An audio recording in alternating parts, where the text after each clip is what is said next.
Hola, buenas tardes. Mi nombre es Mario Vito de León y soy estudiante de la Universidad Autónoma de Durango, Campus Virtual. Actualmente estoy cursando la licenciatura en nutrición en el séptimo cuatrimestre. Por ende, el día de hoy vamos a hablar de la insuficiencia renal crónica o enfermedad renal crónica. ¿Qué es esta enfermedad?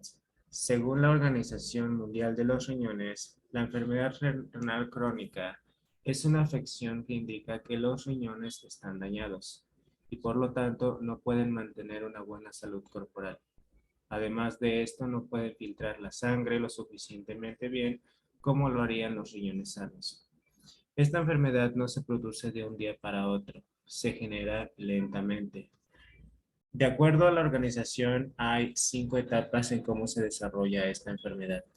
En la primera etapa estamos hablando de una tasa de filtrado glomerular de aproximadamente un 90%. Cuando esto sucede, podemos encontrar proteínas en la orina. Sin embargo, hasta este momento, la enfermedad ha evolucionado muy poco, por lo tanto, el daño renal es muy leve. Siguiendo, tenemos la etapa número 2. En esta etapa, la tasa de filtración glomerular se reduce de un 89 a un 60%. Aquí ya hay un daño renal un poco más grande que la etapa número 1. Sin embargo, aún estamos a tiempo de crear ciertas alternativas para poder mantener a la persona sana durante más tiempo.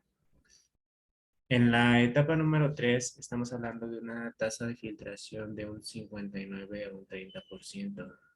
En esta ya la enfermedad es moderada, ya empiezan a causar ciertos síntomas y ya se requiere atención médica inmediata. En la etapa número 4 ya estamos hablando de una filtración menor de 29 a un 15%. Aquí ya en esta etapa la enfermedad es muy severa. En muchos casos ya requiere ciertos tratamientos médicos y nutricionales específicos para poder llevarla. Y finalmente, cuando llegamos a la etapa número 5 es cuando los riñones han resultado severamente dañados, provocando una disminución de un 15% de la tasa de filtración glomerular. Por lo tanto, en esta etapa, el paciente, si no se atiende con el personal médico indicado, puede llevarlo inclusive a la muerte. ¿Cuáles son las causas de esta enfermedad? La principal causa es la diabetes.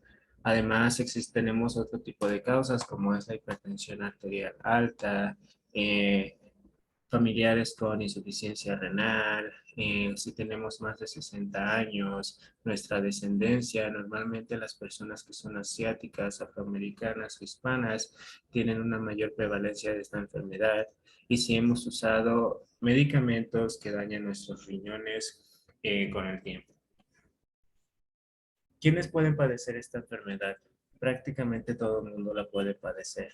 Obviamente se va a centrar más que nada en las personas que tienen enfermedades como las que acabamos de mencionar anteriormente, como son diabetes, hipertensión. La sintomatología, de acuerdo a esta organización, podemos encontrar diferentes síntomas que pueden aparecer durante la etapa moderada o avanzada. Uno de estos síntomas es el vómito, ausencia de hambre, debilidad general, problemas con el sueño, cambios en la composición de la orina, como pudimos darnos cuenta en la presentación de hace un momento, se elevan el número de proteínas. Se pueden presentar hipo frecuente, sudoración en los pies, en muchos casos, escozor en la piel, dolor de pecho, así como pérdida de la respiración. ¿Cuáles son las recomendaciones nutricionales para esta enfermedad? Y es lo que debemos de tratar nosotros como nutriólogos. Bueno, el tratamiento dietético consiste en controlar la ingestión de proteínas y sodio y a garantizar un adecuado aporte de la energía. Para este tipo de pacientes, la restricción de proteínas debe ser debajo de 0,8 a 0,6 gramos proteína por kilogramo de peso corporal. Sin embargo, este tipo de dietas resultan ser completamente inadecuadas, ya que al tener esa cantidad de proteína, provocamos insuficiencias de calcio, hierro, tiamina, riboflavina, niacina y ácido fólico, lo cual puede ser necesario que llevemos a cabo cierta suplementación. Los objetivos para este tipo de padecimientos consisten en controlar la ingesta de sodio, principalmente para prevenir la tensión arterial o el edema, proporcionar una ingesta de energía principalmente por medio de carbohidratos o lípidos, esto es para evitar el catabolismo muscular. Debemos delimitar las proteínas y en este caso, como hemos hablado anteriormente, como estamos hablando de una cantidad muy baja de proteína, podemos utilizar del 60 a un 80% de proteínas de alto valor biológico. Además, debemos de contribuir al control de los niveles de calcio, fósforo y potasio séricos y evitar la osteopatía renal.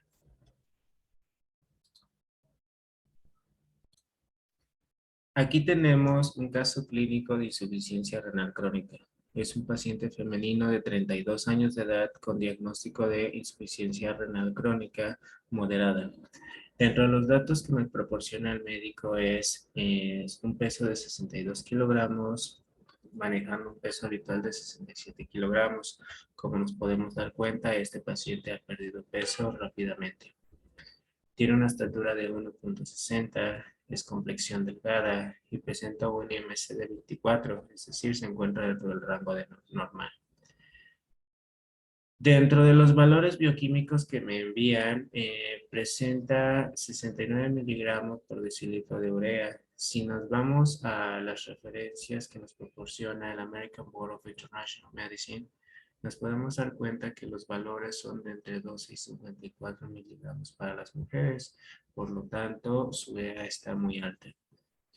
Los triglicéridos los tienen 114, lo cual deben de ser menores a 250, por lo tanto esto está bien. La glucosa tiene una glucosa de 62 miligramos, se encuentra baja. Una albumina de 1,8 o también se encuentra baja. Creatinina de 6,5 todavía se encuentra un poco alta, sin embargo aún no llega a un grado severo. Calcio 7,9, mientras que los parámetros de referencia nos indican que debe estar de 9 a 10,5, por lo tanto hay una pérdida de calcio, una pérdida ósea. Y hemoglobina de 9,4 también está muy bajas. Como nos podemos dar cuenta, este paciente sí ha estado sufriendo mucho deterioro en lo que se refiere a cierta filtración de estas sustancias. O en el caso de la creatinina, que es uno de los valores que más tenemos que considerar cuando estamos hablando de estos pacientes, se encuentra relativamente alta.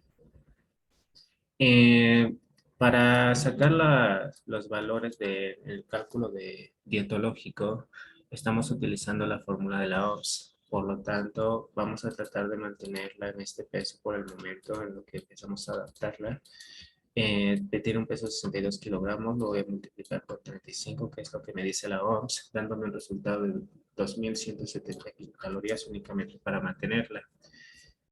Dentro de este valor total de calorías que vamos a administrar, primero que nada me voy a enfocar en el cálculo de los lípidos y los carbohidratos.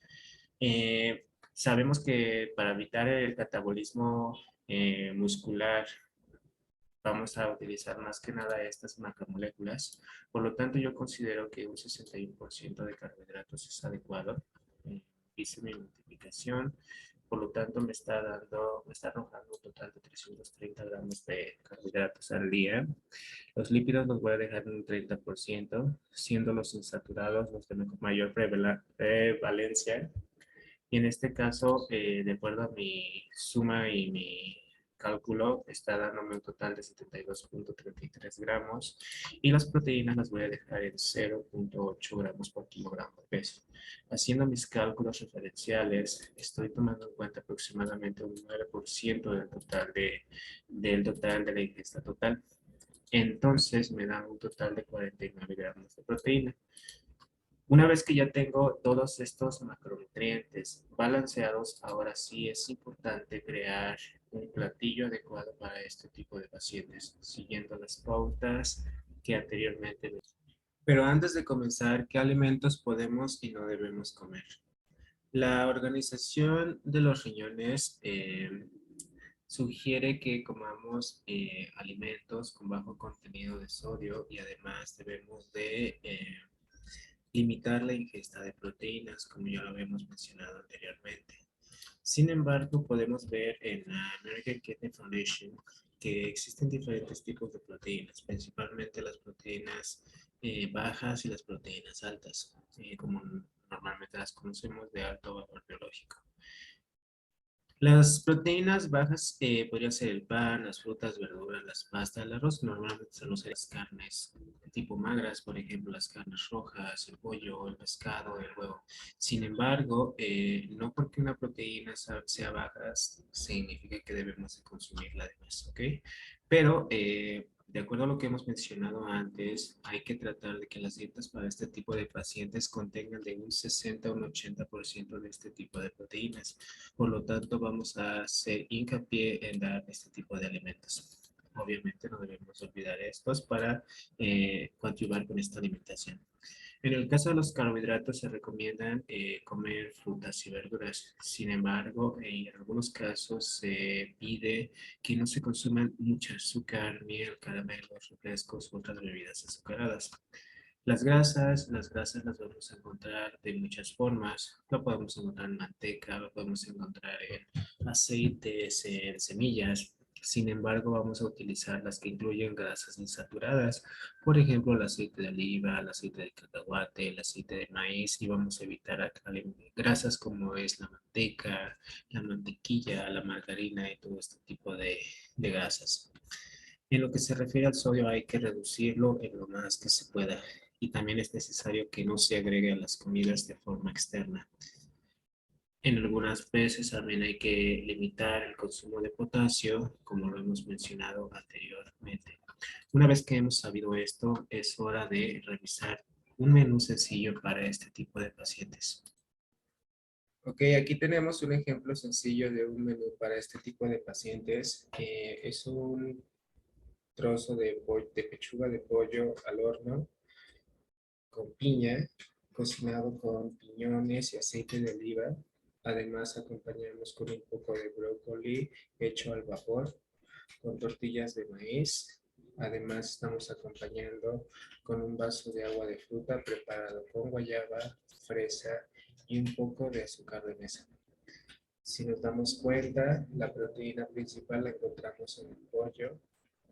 Los carbohidratos los vamos a encontrar tanto en la piña, un poco en el brócoli y además los vamos a encontrar en el agua y en las tortillas. Las grasas han sido añadidas principalmente el aceite de oliva a la preparación de la carne con el piñón.